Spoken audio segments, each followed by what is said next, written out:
I built this miter saw station just a couple of months ago, and I have been extremely happy with everything except the stop block system that I installed. I use this tiny little plastic piece with this thumb screw on top, and it doesn't work. Every time I push a piece of lumber against it, it moves, and I can't have that. It's not accurate. So what I decided to do was pick up this system, and man, is it awesome. Let me show you how it works. So there's two main reasons I need to fix this. One is the stop block. It's no good. It doesn't work. It doesn't tighten down enough to keep it in place, and the tape measure that I originally used was very inaccurate. Number two reason is this saw. I had originally went with the Makita when I built this miter station, but then I picked up this saw, and this saw is about a 32nd or a 16th higher than this. So that renders all the flatness over with, especially on long pieces. I wound up having to really put down a lot of pressure over here to get it flat. I'm gonna fix that with this system. This actual T-track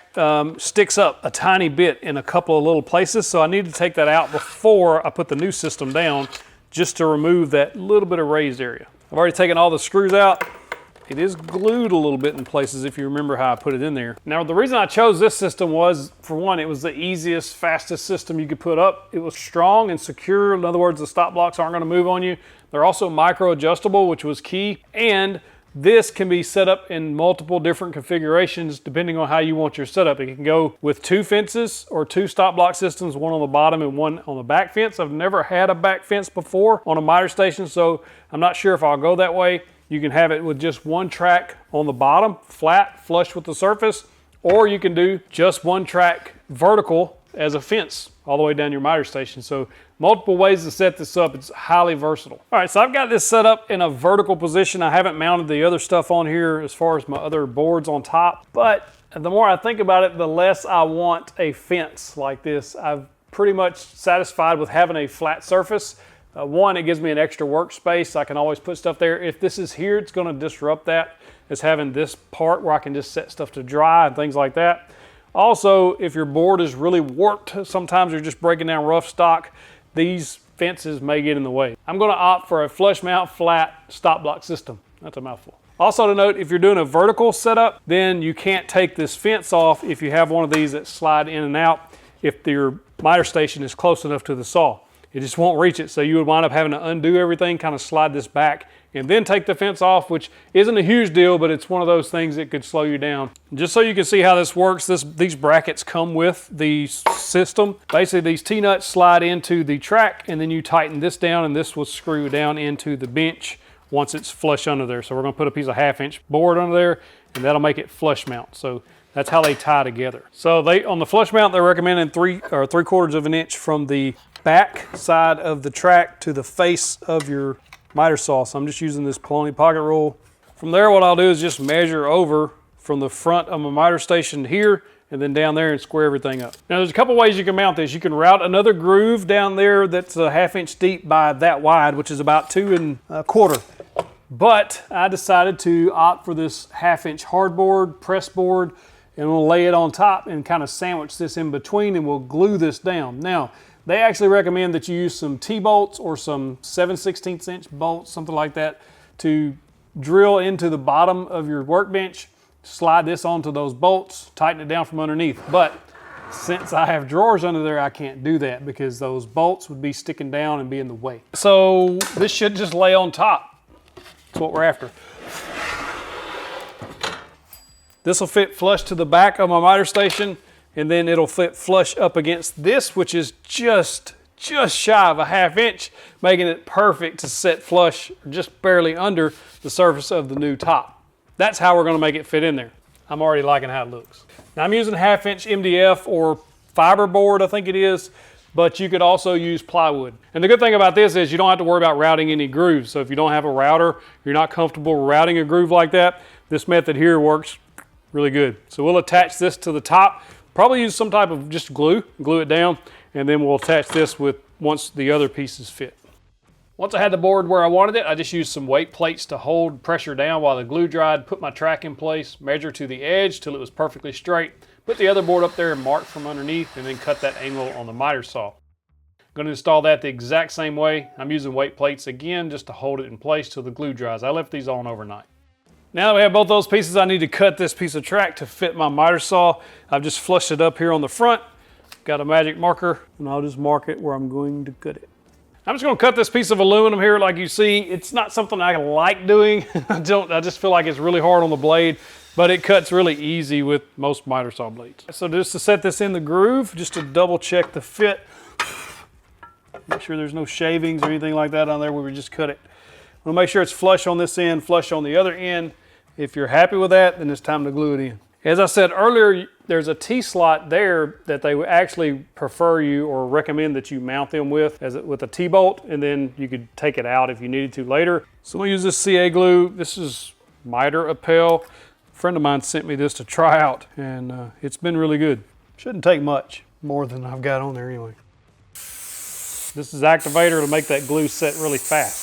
That glue will set in a matter of seconds, so you don't have to sit there holding it, but I do want to put a little pressure on it just to make sure it's under the surface of my two pieces on the sides. Now I want this side to match, obviously, so I got this off-cut piece, and it's going to work out perfect here. I'll just have to trim it up a little bit. I went ahead and cut this piece on the table saw, 14 1/4 by 10 and about 1/4. That way it'll fit right here, and we'll put this other piece on.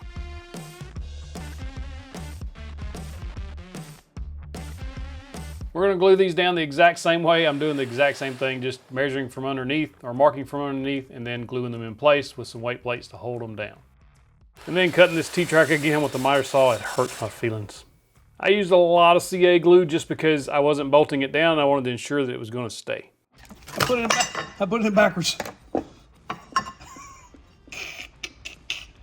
Dang it! Good thing I saw it.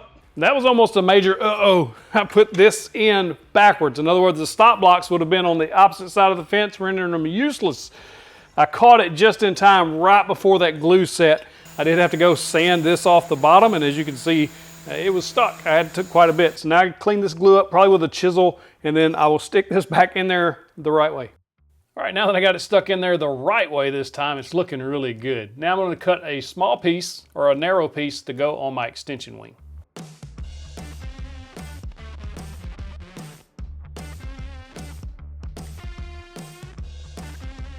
So a less lazy guy would probably rebuild this thing and make it a little bit wider so that these two pieces matched, right? Because it's about that much off, probably a good 2 inches, but I'm not that guy. I'm going to attach it to this wing because I just really don't use this wing very much, but when I do need it, and I would like to just go ahead and continue this stop block system on the wing because I have this extra piece since I didn't do the vertical fence. So that's what I'm going to use it for. I'm going to turn this wide piece to the outside because it'll be closer to the fence that way. I just cut some shims that are just shy of a 1/2 inch, between 7/16 and a half to shim up under this so that I can get this perfectly flush with the top of this on each side. I also took this straight edge, put it against the fence, and lined it up down this track so that I get everything nice and in line on both sides. And then I'll just pre-drill some holes down through that and then put some screws in there to hold everything steady and in place. I cut these shims at the right height, but this Capex has some rubber feet that compress whenever you tighten those screws down.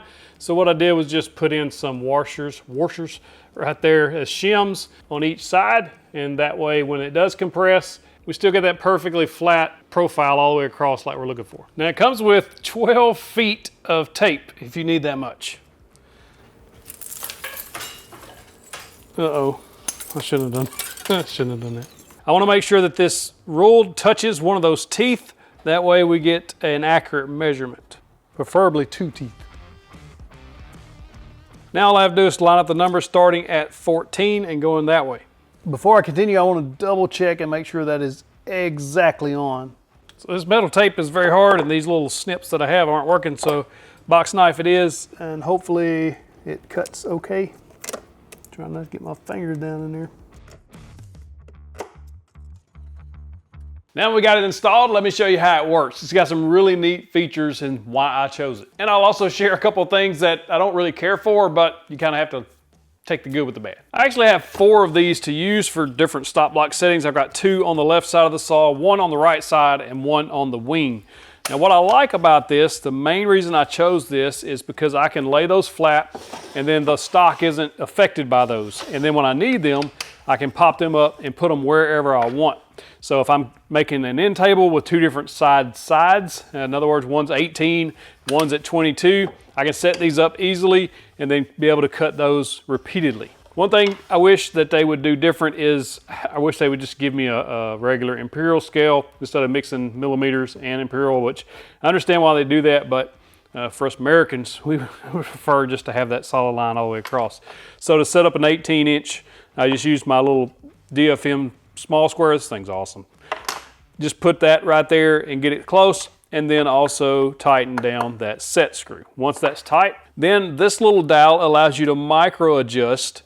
So if you get it close to 18, you're not quite there. All you have to do is twist that just a little bit and dial it in perfectly. I do love the micro adjustments on these. Before you put these in the track, loosen this piece and give yourself a little distance there. What that does is when it's in the track, that allows you to have that micro adjustability back toward the block and away. When I first installed them, they were tight like this and I had no adjustability. I thought they were messed up, but it wasn't the case. You have to loosen this just a little bit just to give you that fraction of an inch you're going to need. Another thing I love about these are they're super solid. They're not like the other one. Remember the other one, when I hit it with the board, it was just continually moving. These, once you tighten that little set screw down and hit it with normal pressure, it doesn't budge, not even a millimeter. I'm sure you could whack it and make it move, but under normal circumstances, just button it up against and cutting your stock, it's not going to move.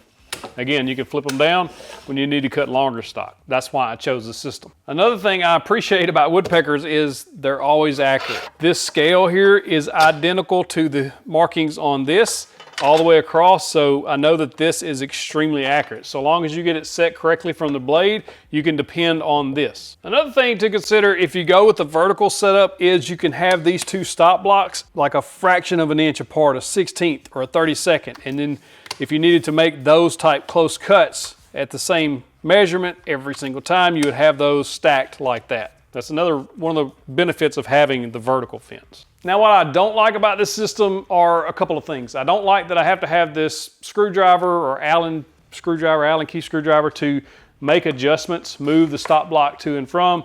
I would prefer some other way, but I understand why it's there. It's a really secure way to do it. It also keeps everything under the surface so it's flush, and I can easily just toss this in the drawer right here at the miter station, so it's always handy.